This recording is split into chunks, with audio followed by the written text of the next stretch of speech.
दोस्तों का हार्दिक स्वागत करता हूं।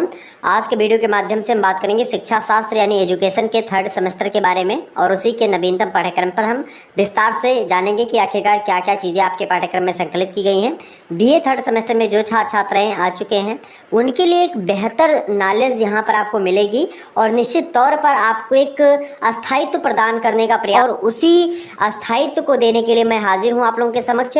शिक्षा शास्त्र का लगातार आप लोग कमेंट कर रहे थे कि सर जी आपने सभी सब्जेक्ट का कर दिया लेकिन शिक्षा शास्त्र यानी एजुकेशन का अभी नहीं किया, तो मैंने कहा एजुकेशन का बस आपका हो जाएगा जल्दी।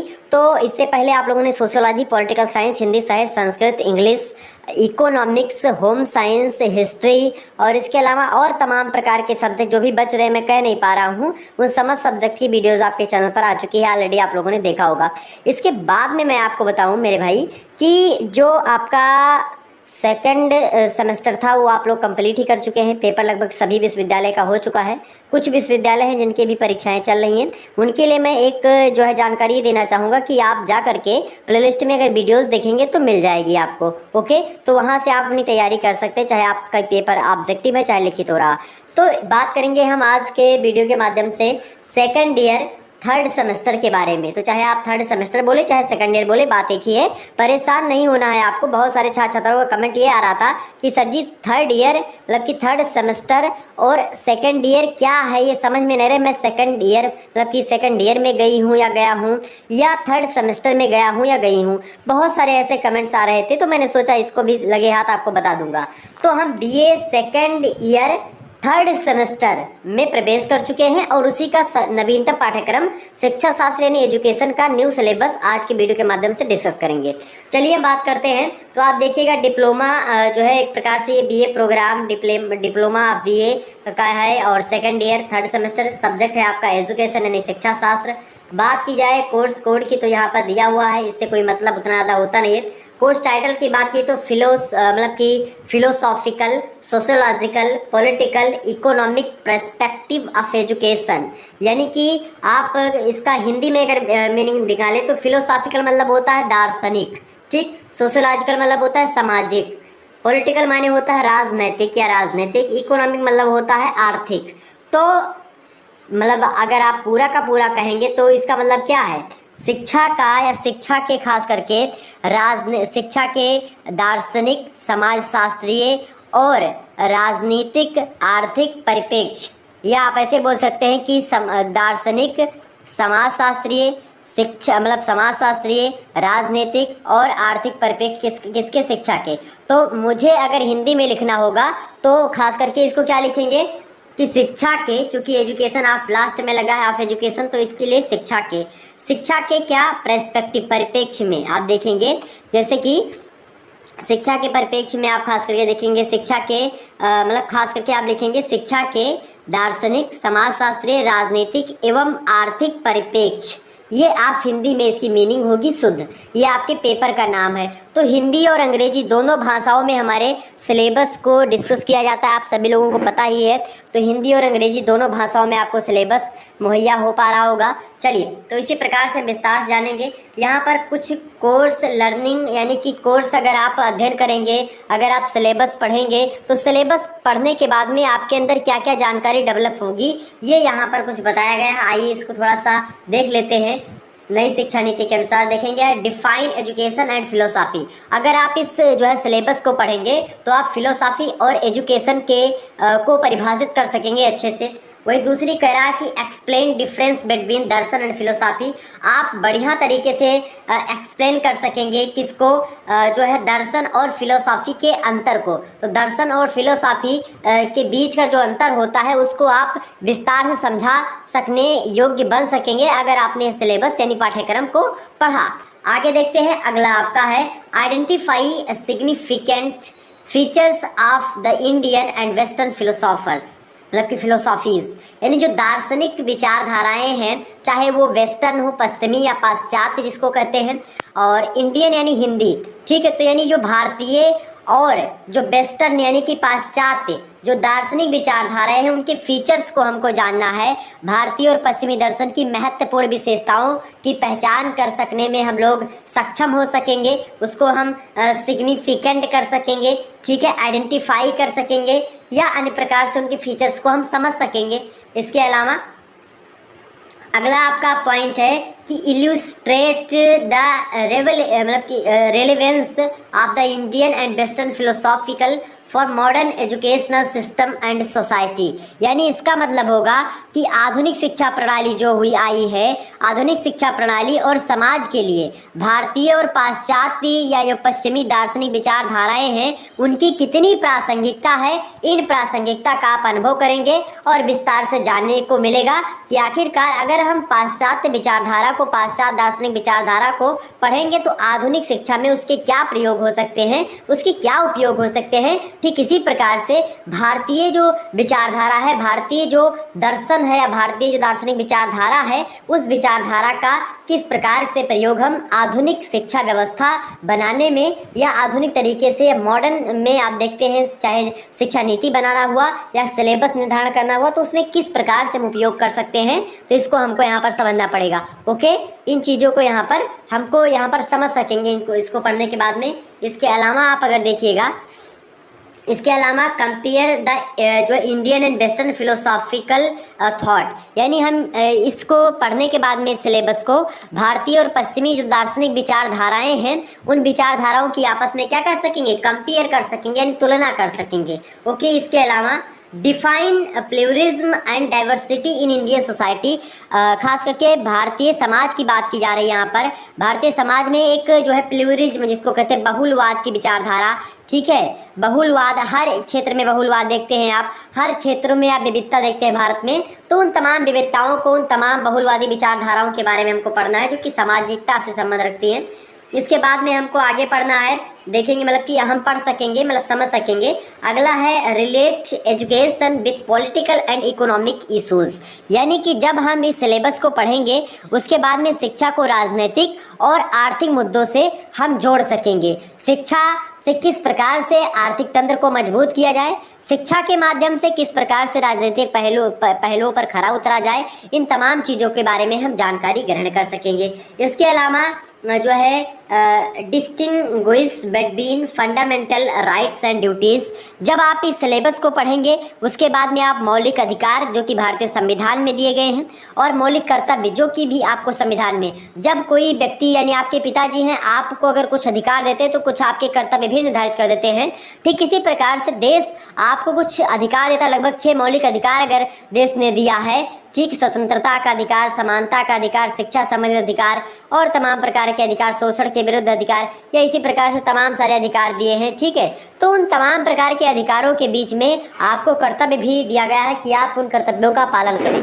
ठीक है, तो कर्तव्य पालन के लिए भी आपको जो है दिया गया है, अगर आपको कुछ अधिकार मिलेगा तो कर्तव्य के लिए भी आपको कहा जाएगा और उसी कर्तव्य का पालन करने के लिए यहाँ पर आप जान सकेंगे। तो यहाँ पर fundamental duties and fundamental rights दोनों के बारे में, शिक्षा में इनका क्या योगदान है और शिक्षा से क्या संबंध है, इसको जानेंगे, मतलब जान सकेंगे।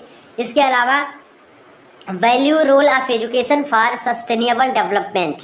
सस्टेनेबल डेवलपमेंट आज के भौतिकवादी समाज में, आज के औद्योगिक और बाजारवाद के, जिस समय बाजारवाद बढ़ रहा है, उद्योगों का विकास हो रहा है, नई नई फैक्ट्रियाँ लग रही हैं, इस समय की अगर मैं बात करूं तो सबसे महत्वपूर्ण जो पर्सपेक्टिव या सबसे महत्वपूर्ण जो चीज़ें आती हैं, सबसे महत्वपूर्ण जो टॉपिक्स है इस समय इंडियन एजुकेशन सिस्टम में जो है इंक्लूड करने का, वो है सतत विकास, सस्टेनेबल डेवलपमेंट। बल्कि इंडियन एजुकेशन सिस्टम नहीं, मैं पूरे जो है विश्व ग्लोबल स्तर की मैं बात कर रहा हूँ। अगर ग्लोबल स्तर की शिक्षा व्यवस्था, चाहे वो अमेरिका, फ्रांस, जापान, इटली, चीन, जापान, कुछ भी हो, कोई भी देश हो, हर देश को सस्टेनेबल डेवलपमेंट में आज सोचना होगा। अगर नहीं सोचेंगे तो आने वाले समय में आप बहुत सारी परिस्थितियों का सामना ऐसा करेंगे जिससे कोरोना से भी जटिल समस्याएं उत्पन्न हो सकती हैं। ठीक, तो जरूरी है सतत विकास का, सस्टेनेबल डेवलपमेंट का। इसलिए सस्टेनेबल डेवलपमेंट, सतत विकास के लिए शिक्षा की क्या भूमिका होती, शिक्षा के क्या मूल्य होंगे, ये आप समझ सकेंगे। तो कुल मिलाकर के सिलेबस का जो पॉइंट ऑफ व्यू है, सिलेबस का जो उद्देश्य है वो बिल्कुल साफ है कि आपको एक अच्छा नागरिक बनाने के साथ साथ एक शिक्षित और पर्यावरणीय पर्यावरण के प्रति आपका रुझान पैदा करते हुए और एक कहीं ना कहीं पे जो पुरानी विचारधाराएं हैं उनको नई विचारधाराओं में किस प्रकार से इम्प्लीमेंट करें, इसकी प्रति जोर देने का प्रयास यहाँ पर किया गया है। आगे हम बढ़ेंगे।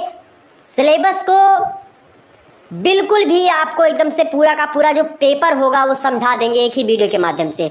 आप इतने ही जो है जितना भी मैंने बताया, लगभग जितने भी क्लास आपकी लगभग 10 मिनट की क्लास हुई है, आपने इसके उद्देश्य को समझा। बहुत महत्वपूर्ण चीज़ है। एग्जाम से प्रश्न पूछता है कि आखिरकार सिलेबस में इसको शामिल करने का के पीछे क्या उद्देश्य है। और चूंकि आपको आउटलाइन कोर्स आउटलाइन ऊपर ही दी होती है, लेकिन आप लोग उसको पढ़ते नहीं, चूँकि आपके पास समय नहीं होता है। ज़्यादा टैलेंटेड कभी कभी हो जाते हैं हम लोग ना, कभी कभी होता है ऐसा, आपके साथ ही नहीं सभी के साथ होता है। क्योंकि बहुत सारे ऐसे विद्यार्थी होते हैं, बहुत सारे ऐसे महानतम भाव होते हैं, मतलब कि जो प्रभावी व्यक्ति होते हैं वो सिलेबस ही नहीं पढ़ते। जबकि दुनिया का कोई भी ऐसा छात्र मुझे आकर के मिले कि बिना सिलेबस के ऊपर, मतलब सिलेबस सबसे कंपलसरी, लगभग कम से कम सिलेबस 2 से 3 बार आपको पढ़ना और देखना चाहिए। क्यों? क्योंकि सिलेबस आपका सार होता है पूरे के पूरे पेपर का। ठीक, तो सिलेबस जरूर पढ़ना 2 से 3 बार, करते और भी चीज़ों को जानने का प्रयास। क्रेडिट्स आपका 4 है, आपका प्रैक्टिकल इसमें भी होगा। कोर कंपलसरी की बात की, मिनिमम पासिंग मार्क्स की बात की जाए तो आप वहाँ पर मतलब 33 या 40% आपका लगभग होना चाहिए। 40 नंबर 100 में से दोनों को मिला करके इस प्रकार से है। लेकिन फिर भी आप लगभग और लगभग अगर मुझसे पढ़ रहे हैं तो एक बात मैं हाथ जोड़ कर निवेदन करता हूँ, लगभग और लगभग आपका 70% से नीचे नहीं आना चाहिए रिजल्ट। ये बात आप ध्यान करके पढ़िएगा बिल्कुल भी, और धुआं कर देना है आपकी बार। ओके, चले बात करते हैं यूनिट की। यूनिट 1 की हम क्या क्या पढ़ना है यूनिट 1 में हम विस्तार से जानेंगे। ठीक, यूनिट 1 में हमको पढ़ना है education and philosophy. Education and philosophy, education and philosophy का मतलब क्या? एजुकेशन माने शिक्षा, फिलोसॉफी माने दर्शन शास्त्र। ठीक है, दर्शन शास्त्र समझते हैं ना, उसका अलग से सिलेबस होता है, उसको भी मैं बता दूंगा, परेशान मत होइएगा। तो एजुकेशन एंड जो फिलोसॉफी, इसका संबंध क्या है और किस प्रकार से एक दूसरे के पूरक हैं। लोगों ने कहा भी कि शिक्षा और दर्शन एक ही सिक्के के 2 पहलू हैं। शिक्षा के द्वारा ही, मतलब शिक्षा के पुंज को दर्शन कहते हैं, और दर्शन जो तमाम सारे दर्शन के पुंज को हम जो है शिक्षा कहते हैं, एजुकेशन कहते हैं। और बिना एजुकेशन के दर्शन की उत्पत्ति दैट इज इम्पॉसिबल, संभव ही नहीं है। तो इसी परिप्रेक्ष्य में हम आगे बढ़ते हैं और जानेंगे इकाई 1 में संकलित चैप्टर्स। जैसे कि देखेंगे meaning and concept of philosophy. सबसे पहले हम मीनिंग समझेंगे फिलोसॉफी का, यानी कि अर्थ समझेंगे। दर्शन शास्त्र का अर्थ, दर्शन शास्त्र की परिभाषा, दर्शन शास्त्र की विशेषताएं, दर्शन शास्त्र के बारे में जो और भी चीज़ें हैं उसको समझेंगे, यानी पूरा का पूरा कॉन्सेप्ट हम समझेंगे फिलोसॉफी का। And Darshan, difference between philosophy and Darshan, it's relationship with education. यानी इसके बाद में हमको क्या पढ़ना है? इसके बाद में जैसे कि हम यहाँ पर अगर जो है पढ़ लेंगे, उसके बाद में दर्शन का अर्थ और अवधारणा समझेंगे। उसके बाद में दर्शन और दर्शन के बीच मतलब कि जो फिलोसॉफी और दर्शन खास करके 2 जो शब्द होती हैं, इन दोनों शब्दों में क्या अंतर होता है खास करके। एक तो अंग्रेजी का फिलोसॉफी और हिंदी का दर्शन, दोनों शब्दों में क्या डिफरेंस होता है और दोनों की विचारधाराएं क्या सेम है, क्या अंतर है, इसको भी हम समझेंगे। इसके बाद में डिफरेंस बिटवीन फिलोसॉफी एंड दर्शन, दोनों के बीच में अंतर। इसके अलावा इट्स रिलेशनशिप, यानी दर्शन और फिलोसॉफी में क्या रिलेशनशिप है, क्या संबंध है, इसको भी समझेंगे। इसके बाद मतलब और एजुकेशन के साथ भी क्या संबंध है, और ख़ास करके जो पूरक होता है complement, education and philosophy is a complement, यानी कि जो दर्शन और शिक्षा है ये एक दूसरे के संपूरक हैं, कॉम्प्लीमेंट है। इस पहलू पर चर्चा करेंगे विस्तार से। यहाँ से एक प्रश्न एकदम से 100% तय है, 10 नंबर का आता है। ठीक, तो इसको एकदम से हम पढ़ा देंगे ऐसे कि आपके दिमाग में घुस जाएगा, आपको कहीं पर पढ़ने की आवश्यकता नहीं पड़ेगी। आगे बढ़ते हैं यूनिट 2 की, यानी इकाई 2, a brief introduction to ancient Indian philosophers. यानी कि यहाँ पर आपको क्या पढ़ना है? द्वितीय इकाई में अ ब्रीफ इंट्रोडक्शन। ब्रीफ माने होता है, ब्रीफ माने क्या होता है भाई बताओ सभी लोग? ब्रीफ माने होता है एक संक्षिप्त परिचय। संक्षिप्त परिचय आपको जानना है किसके बारे में? आपको भगवत गीता पूरी नहीं पढ़नी है, संक्षिप्त परिचय भगवत गीता के बारे में। वेदांत आपको पूरा नहीं पढ़ना है, वेदांत का सार तत्व पढ़ना है, वेदांत का संक्षिप्त विवरण, यानी वेदांत के बारे में आपको जानना है। क्या जानना है? मैं बताऊंगा उसको, उसके लिए मैं हूँ ना, तो आप परेशान बिल्कुल भी ना हो। तो आप brief introduction to ancient Indian philosophies, जो फिलोसॉफीज़ हैं, यानी कि जो प्राचीन भारत के लिए जो है प्राचीन भारतीय जो दर्शन रहा है उसका एक संक्षिप्त परिचय हमको समझना है इकाई 2 में। पहला तो वेदांतों के बारे में हमको जानना है और दूसरा श्रीमद् भगवत गीता के बारे में। गीता इसको इसलिए कहा गया क्योंकि भगवान श्री कृष्ण ने इसको गा करके सुनाया था अर्जुन को कि यदा यदा हि धर्मस्या ग्लानिर्भवति भारतः। ठीक, इसके अलावा आप देखें यदा मतलब कि यत्र योगेश्वरा किशणौ यत्र पार्थो धनुर्धरः तत्र श्री विजयर्विभूतिः धुर्वाणी मतिर्ममः, इस प्रकार से उन्होंने बताया। ठीक, तो इसको हम समझेंगे थोड़ा सा। इसके बाद में इकाई 2 यहीं पर आपकी समाप्त होगी। इकाई 3 में हम प्रवेश करेंगे a brief introduction to western philosophies, क्योंकि जब हम इंडियन फिलोसॉफीज़ यानी श्रीमद् भगवत गीता और वेदांत, यही दर्शन मुख्य रूप से इंडियन में सबसे बेस्ट हैं और अच्छे माने जाते हैं। ठीक है, क्योंकि आप देखेंगे भगवत गीता की मैं बात करूँ खास करके, नैनम छिदन शस्त्राणि नैनम दहति पावकः न चैनम क्लेदयन्ति आपो न शोषयतु मारुतः। ये आत्मा के विकास के लिए और ख़ास करके आप देखते हैं कि कर्म प्रधान विश्व करी राखा जो जस करे थे तस फल चाखा, उस सिद्धांत पर गीता पूरी की पूरी कर्मवाद पर आधारित है। तो समझेंगे सबसे पहले गीता में ही इन चीज़ों की पुष्टि हुई। आत्मा अजर अमर और अविनाशी है, ना उसको वायु मतलब कि उसको उड़ा सकती है, ना शस्त्र भेज सकते हैं, ना उसको जो है जल डुबो सकता है, गीला कर सकता है। इसी प्रकार से न ताप उसको जला सकता है, कई चीज़ें, ना अग्नि उसको जला सकती है धाती पावका। तो इन तमाम पहलुओं पर जो अच्छे अच्छे पॉइंट हैं इन पर हम चर्चा करेंगे इकाई 2 में। इसी प्रकार से हम संक्षिप्त परिचय जानेंगे वेस्टर्न जो है फिलोसॉफीज़, यानी जो पाश्चात्य या पश्चिमी जो देश हैं उनकी जो विचारधाराएं हैं, खास करके दार्शनिक विचारधाराएं, उन दार्शनिक विचारधाराओं के बारे में हमको पढ़ेंगे, यानी उनकी फिलोसॉफीज़ क्या क्या हैं। जैसे कि आइडियोलिज्म, आइडियोलिज्म को हिंदी में आदर्शवाद कहते हैं, तो आदर्शवाद के बारे में समझेंगे। उसके अलावा जो है नेचुरलिज्म, नेचुरलिज्म माने होता है प्रकृतिवाद, प्रकृतिवाद के बारे में भी हम जानेंगे विस्तार से, मतलब ब्रीफ डिस्कशन करेंगे। इसके बाद में प्रैग्मेटिज्म, ठीक है, प्रैग्मेटिज्म माने होता है व्यवहारिकता, यानी व्यवहारवाद जिसको आप कहते हैं, तो इसके बारे में भी हम जानेंगे। यानी 3 विचारधाराएं ये जो वेस्टर्न जो है फिलोसॉफीज़ हैं इनके बारे में हम डिस्कस करेंगे और आगे बढ़ते तो इस प्रकार से आपका होगा। चौथी इकाई में प्रवेश करेंगे जैसे ही हम, तो हमको क्या पढ़ना है, सम प्रोमिनेंट एजुकेशनल थिंकर्स। ठीक, परमानेंट तो जो है प्रोमिनेंट एजुकेशनल सिस्टम, यानी कि जैसे कुछ ऐसे जो है कुछ प्रमुख रूप से खास करके बात की जाए जो शैक्षिक विचारधारा से रहे हैं, एजुकेशनल थिंकर्स रहे हैं, शैक्षिक विचारधारा से जुड़े हुए लोग रहे हैं। जैसे कि उनमें अगर बात करें हम, किसका नाम, महात्मा गांधी।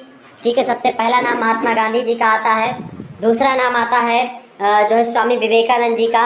इन सभी के जो विचारधाराएं हैं एजुकेशन से संबंधित, उन विचारधाराओं के बारे में हम पढ़ेंगे, गहन अध्ययन करेंगे और विस्तार से आपको बताने का प्रयास रहेगा। तो महात्मा गांधी के विचार क्या क्या रहे एजुकेशन से संबंधित, इसके अलावा स्वामी विवेकानंद के विचारों पर चर्चा करेंगे एजुकेशन से संबंधित यानी शैक्षिक विचारों के बारे में। B.R. अम्बेडकर के द्वारा दिए गए शैक्षिक विचारों पर चर्चा रहेगी हमारी। इसके अलावा रूसो, आप सभी लोग जानते होंगे रूसो को, तो रूसो के द्वारा दी गई जो मतलब ये जो है दूसरे विचारक भारतीय नहीं है। ठीक, तो रूसो के बारे में समझेंगे, उनकी जो शैक्षिक विचार है उनके बारे में। और डेवी, ये भी जो है विदेशी ही हैं, तो 2 विदेशी और बाकी जो है 3 जो है देशी यानी कि भारतीय जो रहे हैं उनके बारे में शैक्षिक विचारों के जो है पर्सपेक्टिव में हम समझेंगे और विस्तार से जानेंगे। नेक्स्ट बात करेंगे तो आपका आएगा इकाई 5। इकाई 5 में हमको पढ़ना है इंट्रोडक्शन टू इंडियन सोसाइटी, यानी इंडियन सोसाइटी का इंट्रोडक्शन आपको पढ़ना है। और आपको पता होगा अगर आपका सोशियोलॉजी सब्जेक्ट है और एजुकेशन सब्जेक्ट है तो बड़ा ज़बरदस्त कॉम्बिनेशन आपका बन सकता है। तो इंट्रोडक्शन टू इंडियन सोसाइटी की अगर मैं बात करूं तो यहाँ पर आप देखेंगे जैसे कि जो है प्लूरलिज्म, प्लूरलिज्म माने होता है बहुलवाद, और खास करके भारत में बहुलवाद की परंपरा रही है। इसके अलावा डाइवर्सिटी यानी विविधता, भारत में बहुत सारे धर्म के लोग, बहुत सारे भाषा के लोग, बहुत सारे जाति के लोग, बहुत सारे जो है कहीं ना कहीं पे आप देखें कहीं पर पर्वत है, कहीं पर पठार है, कहीं पर मैदान है, कहीं पर जो है आप देखेंगे मरुस्थल है, कहीं पर घाटी है ऊंची ऊंची, तो कहीं मतलब कि कहीं पर मतलब कि ऊंची ऊंची चोटियाँ हैं, तो कहीं पर नीची नीची घाटियाँ हैं। इसी प्रकार से भारत चाहे भौगोलिक दृष्टिकोण से, चाहे राजनीतिक दृष्टिकोण से, चाहे आर्थिक दृष्टिकोण से, भारत में बड़े से बड़े अमीर और बहुत ज़्यादा गरीब से गरीब लोग और मध्यम वर्ग के लोग जो है सभी लोग रहते हैं, लोअर मिडिल क्लास, तो तमाम प्रकार के लोग भारत में रहते हैं। चाहे किसी भी मामले के हिसाब से देखेंगे तो विविधता भारत में पाई जाती है। तो उस विविधता के बारे में हमको यहाँ पर पढ़ना है और प्लूरलिज्म का जो सिद्धांत, बहुलवाद की विचारधारा, उसको पढ़ना है इंडियन सोसाइटी की। इसके अलावा social stratification of Indian society. Stratification माने होता है, अगर मैं आपको बताऊं, स्ट्रैटिफिकेशन को हिंदी में क्या बोलते हैं? स्तरीकरण, ठीक है, सामाजिक स्तरीकरण। सोशल स्ट्रैटिफिकेशन माने सामाजिक स्तरीकरण। तो सोशल स्ट्रैटिफिकेशन इन सामाजिक स्तरीकरण of Indian society, Bharatiya Samaj में या भारतीय समाज की या का जो सामाजिक स्तरीकरण है उसके बारे में समझेंगे। और खासकर सामाजिक स्तर समाज में जो फिक्स होता है भारत में, वो जाति के हिसाब से, यानी कास्ट के हिसाब से, क्लास के हिसाब से और जेंडर के हिसाब से। यानी कि कास्ट माने जाति, क्लास माने वर्ग, जेंडर माने लिंग, यानी कि जिसको स्त्री और पुरुष के हिसाब से। कास्ट माने जैसे कोई ब्राह्मण, कोई क्षत्रिय, कोई वैश्य, कोई शूद्र है। तो और क्लास माने जैसे कोई अमीर है, कोई गरीब है। तो इसके हिसाब से समाज में स्तर फिक्स हो। जो धनी होता है उसको लोग आगे करके, उसके विचार चाहे वो पढ़ा लिखा एक कौड़ी का ना हो, लेकिन अगर उसके पास पैसा है तो वही समाज में बोलेगा, उसकी बातों को लोग मानेंगे। अगर कोई बहुत ज़्यादा विद्वान है, बहुत गरीब है, तो उसकी विचार कोई नहीं सुनेंगे। अगर मान लेते हैं कोई, कहा गया नहीं, तुलसीदास जी ने भी कहा है कि पूजहि विप्र सकल गुणहीना और शूद्र न पूजहि वेद प्रवीणा। यानी आप देखें भारतीय समाज का जो एक वो है पर्सपेक्टिव, परिप्रेक्ष्य रहा है सामाजिक स्तरीकरण का, कि ब्राह्मण जो है सकल गुणों से हीन होता है फिर भी वो पूजनीय है, लेकिन शूद्र हर एक मतलब वेद में प्रवीण है लेकिन उसकी पूजा नहीं होती है। पूजा ब्राह्मण की इसलिए होती है क्योंकि वो ब्राह्मण जाति का है, ठीक है, कर्म उसके नहीं है तो भी उसकी पूजा लोग करते हैं, ये होता है। लेकिन अब खास करके समाज आगे बढ़ रहा है और उसमें ये थोड़ा सा दबा है। और खास करके अगर मैं बताऊं आपको तो जो क्लास रहा है या फिर जो स्ट्रैटिफिकेशन यानी सोशल स्ट्रैटिफिकेशन जो रही है, उसमें जाति के हिसाब से कोई ब्राह्मण जाति का जो है व्यक्ति है वो बोल रहा है या फिर उसकी इज्जत समाज में ज़्यादा होगी एक शूद्र व्यक्ति की अपेक्षा। आप देखेंगे एक ठाकुर साहब की इज्जत ज़्यादा होगी एक बनिया की अपेक्षा, ठीक, या एक शूद्र की अपेक्षा। तो इस प्रकार से क्या होता है कि ये एक समाज का स्तर है कि ब्राह्मण सबसे उच्च है, फिर क्षत्रिय है, फिर वैश्य है, फिर शूद्र है। अब ब्राह्मणों में भी क्या हुआ गया, बहुत सारे जात, कोई शुक्ला है, कोई मिश्रा है, कोई पांडे है, कोई दुबे है, कोई तिवारी है, कोई चतुर्वेदी है, कोई दीक्षित है, कोई अवस्थी है, तमाम प्रकार की जातियाँ। ठाकुरों में कोई चौहान है, कोई जो है मतलब कि बघेल ठाकुर है, कोई बांदर गोती ठाकुर, कोई गौराहा है, कोई सूर्यवंशी, कोई चंद्रवंशी, कोई यदुवंशी, मतलब अलग अलग प्रकार के। अब वैश्यों में कोई साहू है, कोई बनिया है, कोई जो है मतलब गुप्ता है, अलग अलग प्रकार से लोग लिखते हैं। तो ये भी इन सब में भी अपने आप में ऊंच नीच का एक संस्करण बना लिया है लोगों ने।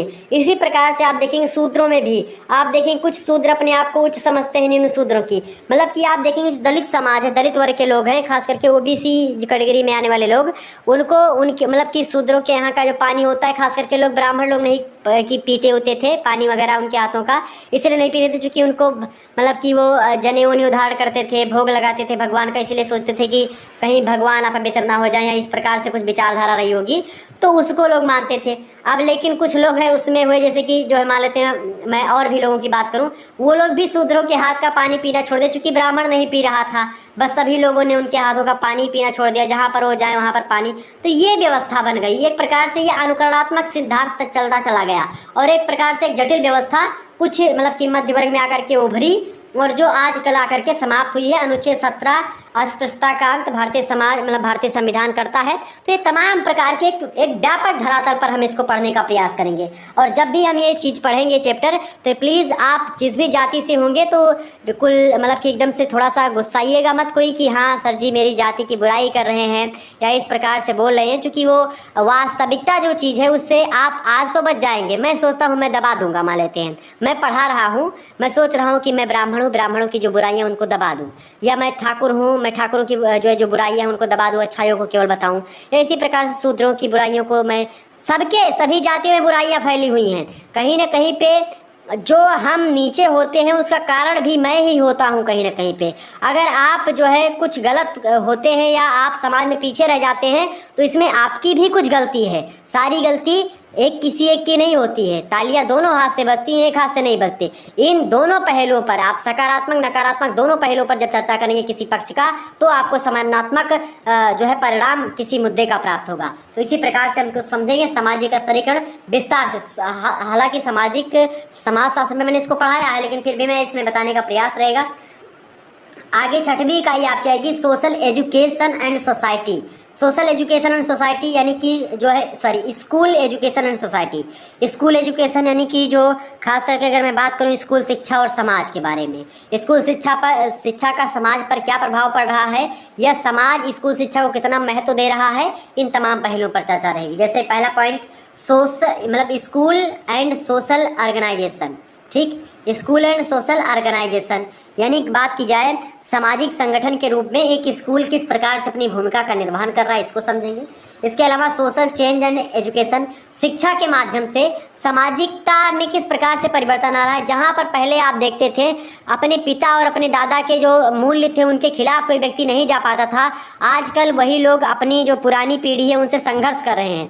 अंतर पीढ़ी संघर्ष इसीलिए सोशियोलॉजी में एक चैप्टर बना दिया गया ताकि आप उसको पढ़ें। अंतर पीढ़ी संघर्ष मतलब क्या होता है कि आपके पिताजी के विचार कुछ और हैं और आपके विचार कुछ और हैं। हो सकता है आपके पिताजी धोती कुर्ता अंगोछा रखते हो और आप पैंट शर्ट टाई पहन करके चश्मा लगा करके रिबन का घूमते हो, तो ये अंतर आप देखेंगे। तो इसी अंतर को क्या कहते हैं, इसी अंतर को अंतर पीढ़ी संघर्ष कहते हैं। क्योंकि आपके और आपके पिताजी वाली पीढ़ी या आपके दादाजी वाली पीढ़ी के बीच में जब संघर्ष होता है, विचार टकराते हैं, उसी को अंतर पीढ़ी संघर्ष कहते हैं। ठीक, तो सोशल चेंज किस प्रकार से हुआ और सोशल चेंज में शिक्षा का बहुत बड़ा योगदान है मेरे हिसाब से नहीं, ये तमाम सारे जो है समाजशास्त्री भी कहते हैं और शिक्षा शास्त्री भी कहते हैं, यानी कि शिक्षाविद भी कहते हैं। तो हम इन तमाम पहलुओं पर चर्चा करेंगे। इसके अलावा सोशल मोबिलिटी एंड एजुकेशन यानी सामाजिक जो गतिशीलता है, समाज जो इस एक प्रकार से आप देखते हैं किस प्रकार से समाज में परिवर्तन की गति किस प्रकार से बढ़ रही है। हर एक मामले में समाज अलग हो रहा है। क्या आप सोच रहे हैं आप पैंट शर्ट टाई पहन करके घूम रहे हैं तो आप आधुनिक हो गए, आप मॉडर्न हो गए। आप कटी फटी जींस पहन के घूम रहे हैं तो आप मॉडर्न हो गए। मॉडर्न होने का यह मतलब नहीं कि आप इस प्रकार के कपड़े पहने या इस प्रकार के बाल कटवा लिया हनी सिंह जैसे, तो ये कोई मॉडर्नाइजेशन नहीं है। ये मॉडर्नाइजेशन विचारों का मॉडर्नाइजेशन होता है। सामाजिक विचारों में जो सामाजिक जो बुराइयां हैं जब आप उनको ख़त्म करते हैं, सामाजिक अच्छाइयों को आगे लाते हैं, वो होता है सोशल मॉडर्नाइजेशन, वो होता है सामाजिक गतिशीलता, वो होता है सामाजिक जो है मोबिलिटी, वो होता है सामाजिक मोरलिटी। ओके, तो उसको आपको यहाँ पर करना है, ना कि कटी फटी जीन्स पहन करके और यूट्यूब और जो है इंस्टाग्राम और फेसबुक पर रील बनाने से मॉडर्नाइजेशन आएगा। आप पाश्चात्यकरण कर रहे हैं लगातार, जो है तमाम प्रकार की चीज़ें हो रही हैं। आजकल आप देखेंगे कि एक ट्रेंड चला है लड़का लड़की एक समान, उसमें बड़ी ज़्यादा लोग आलोचना भी करें। कई प्रकार के मुद्दे हम चर्चा करें, किसी दिन टाइम मिलेगा, हालांकि आज उतना टाइम नहीं है, फिर भी मैं चर्चा करूँगा इन सभी मुद्दों पर। तो आगे बढ़ते, मोबिलिटी माने गतिशीलता। तो शिक्षा के द्वारा समाज में गतिशीलता को कितनी दिशा मिली है और कैसी दिशा मिली है, क्या वो दिशा जो मिली वो सकारात्मक थी या नकारात्मक थी, और अगर सकारात्मक थी तो आज उसके क्या क्या परिवर्तन हमारे समाज में दिखाई पड़ रहे हैं, इस पर भी हम चर्चा करेंगे। आगे अगली इकाई आपकी है सातवीं इकाई। सातवीं इकाई में पॉलिटिकल जो है पर्सपेक्टिव्स ऑफ एजुकेशन, यानी खास करके शिक्षा के जो राजनीतिक परिप्रेक्ष्य हैं उसके बारे में, यानी शिक्षा के द्वारा राजनीति किस प्रकार से बदलती है या राजनीति में किस प्रकार से चेंजमेंट होता है, राजनीति किस प्रकार से अपने चरम तक पहुंचती है शिक्षा के द्वारा। आप सोच रहे हैं कि मोदी जी या फिर योगी जी या फिर जो है राहुल गांधी जी या सोनिया गांधी जी या अखिलेश यादव जी या मुलायम सिंह यादव जी या कोई भी जो है नेता जो होते हैं, चाहे वो केजरीवाल जी हो, कोई भी नेता हो, ये सब लोग खुद क्या जो भाषण बोलते हैं वो खुद लिखते हैं या फिर खुद ही से बोलते नहीं। पहले से एक दिन पहले से इनके जो बड़े बड़े जैसे हर एक क्षेत्र के महारथी होते हैं, इनके सलाहकार होते हैं, अजीत डोभाल जैसे, ठीक, तो बड़े बड़े जो विद्वान होते हैं, विद्वतगण होते हैं, वो बैठे रहते हैं, बड़े बड़े प्रोफेसर, बड़े बड़े आईएएस ऑफिसर इनके सलाहकार के रूप में। वो बताते हैं कि क्या क्या बोलना है और कैसे कैसे बोलना है, पहले कौन से शब्द को बोलना है और जनता को किस प्रकार से जो है अपनी ओर अट्रैक्टिव करना है, किस प्रकार से भाषण में क्रमबद्धता और तारतम्यता को समायोजित करना है, ये एक विद्वान ही बता सकता है। और उस विद्वता के कारण से तो ये शिक्षा के द्वारा ही तो आप देखते हैं कि नेता लोग अपने झांसे में लेकर के और 5 साल मौज करते हैं, तो ये चीज़ें होती हैं। ठीक, तो इसको हमको समझना पड़ेगा।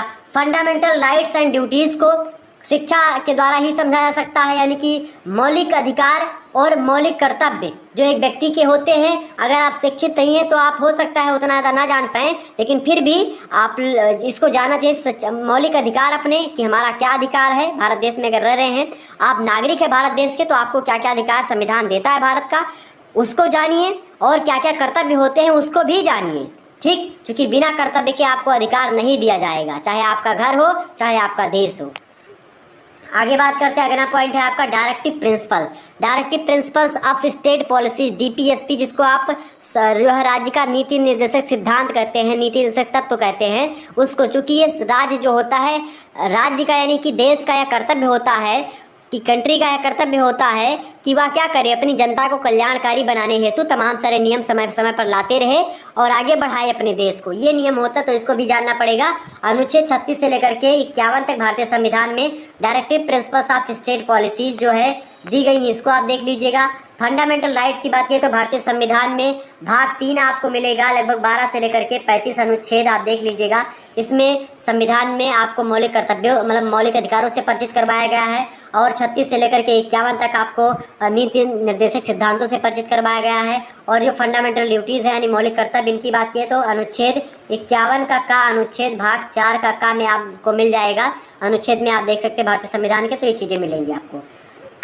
और लास्ट इकाई आपकी है इकोनॉमिक पर्सपेक्टिव ऑफ एजुकेशन। ठीक है, तो यानी कि जो शिक्षा के जो आर्थिक परिप्रेक्ष्य हैं उसको देखेंगे, किस प्रकार से इकोनॉमी के क्षेत्र में शिक्षा का दबदबा रहा और शिक्षा के द्वारा ही इकोनॉमिक क्षेत्र आजकल बढ़ रहा है। लगातार औद्योगिकता यानी कि औद्योगिक समाज लगातार बढ़ रहा है, लगातार अलग अलग जो है किस्म के प्रोडक्ट का प्रोडक्शन हो रहा है, लगातार उद्योगों का विकास हो रहा है, उनके बारे में चर्चा करेंगे। देखिए, पहला पॉइंट है एजुकेशन एज डेवलपमेंट जो है इंडिकेटर्स, यानी कि शिक्षा विकास संकेतक के रूप में एजुकेशन शिक्षा एक प्रकार से क्या करता है, डेवलपमेंट करता है, डेवलपमेंट में इंडिकेट करता है। अगला पॉइंट है आपका एजुकेशन फॉर सस्टेनेबल डेवलपमेंट। ये सबसे महत्वपूर्ण है, शिक्षा के द्वारा ही सस्टेनेबल डेवलपमेंट को लोग समझ सकेंगे, यानी कम से कम फैले। इसको ध्यान में रखते हुए तब आप फैक्ट्री स्थापित करें, तब आप कुछ करें, ये होता है सस्टेनेबल डेवलपमेंट। इसके बाद में यूएन जो है millennium development goals versus VS sustainable development goals, दोनों को यूएन जो मिलेनियम डेवलपमेंट गोल्स है इसका और सस्टेनेबल डेवलपमेंट गोल्स है, इन दोनों का हम क्या करेंगे, कंपैरिजन करेंगे। यानी कि जो है जो संयुक्त राष्ट्र जो सहस्ताब्दी का विकास है उसके बारे में, और लक्ष्य बनाम मतलब कि जो एक प्रकार से सतत विकास लक्ष्य होता है, इसको दोनों का हम जो है क्या करेंगे, मूल्यांकन करेंगे और दोनों को समझेंगे कि दोनों एक दूसरे पर किस प्रकार से भारी होते हैं कभी, और कभी किस प्रकार से दोनों एक दूसरे पर जो है समानात्मक विचारधारा अपनाते हैं, दृष्टिकोण अपनाते हैं। तो इन तमाम पहलुओं पर हम चर्चा करेंगे। तो इस प्रकार से आप लोगों ने शिक्षा शास्त्र के सिलेबस को जाना, विस्तार से समझा, और लगभग ये 35 मिनट जो आपने हमारे साथ दिया उसमें आपने बहुत ज़्यादा जानकारी अर्जित कर ली। पूरा का पूरा सिलेबस आपने लगभग एक ही वीडियो में समाहित करने का प्रयास किया, और आपका मोटिवेशन लेवल जो है जो 0 पे था लगभग 10 पॉइंट पे पहुंच चुका होगा। मेरे हिसाब से अगर आप 5 पॉइंट तक भी पहुंच जा रहे हैं, बहुत बड़ी उपलब्धि है आपके लिए। और आपको पढ़ना क्या क्या है और कैसे पढ़ना है, इन तमाम पहलुओं पर आज मैंने चर्चा करी। अगर आपको लेक्चर पसंद आया है तो फटाफट से वीडियो को लाइक कर दीजिए, चैनल पर नए हैं तो सब्सक्राइब कर दीजिए और शेयर कर दीजिए सभी दोस्तों के पास इस वीडियो को, ताकि और भी आप जैसे छात्र हैं अच्छे तरीके से सिलेबस को समझ सकें, सिलेबस को पढ़ सकें, सिलेबस के उद्देश्य को जान सकें, और सिलेबस के माध्यम से आपको पढ़ाई कैसे कैसे करनी है उस टेक्निक को समझ सकें और जान सकें, पहचान सकें अपने आप को, और बीए को आगे बढ़ा सकें। धन्यवाद, मिलते हैं नेक्स्ट वीडियो में, तब तक के लिए जय हिंद जय भारत। आप सभी का बहुत बहुत धन्यवाद। एक बार वीडियो को लाइक और शेयर अवश्य कर दीजिएगा। और आपका प्रैक्टिकल वाला भी जो है यहीं पर है, प्रैक्टिकल भी आपका इसमें 3rd सेमेस्टर में होना है। आप यहाँ पर सिलेबस इसका देख सकते हैं। ठीक है, what is book review, introduction and the discussion of the books written by M.K. Gandhi, Swami Vivekanand and B.R. Ambedkar, introduction and the discussion of the books written by Rousseau and Davy। तो ये जो आपके 3rd इकाई के आसपास हैं उन्हीं के बारे में आपको यहाँ पर देखिए, यही टॉपिक्स है, 3 टॉपिक्स है जिनसे आपके प्रैक्टिकल होंगे। कॉलेज का टॉपिक्स है, कॉलेज वाले बता देंगे, इसको आप देख लीजिएगा। चलिए फिर मिलते हैं नेक्स्ट वीडियो में, तब तक के लिए जय हिंद जय भारत। आप सभी का बहुत बहुत धन्यवाद। हमारे से जुड़ने के लिए इसी प्रकार से अपना प्यार हमेशा बनाए रखिएगा। बहुत बहुत धन्यवाद आप सभी का।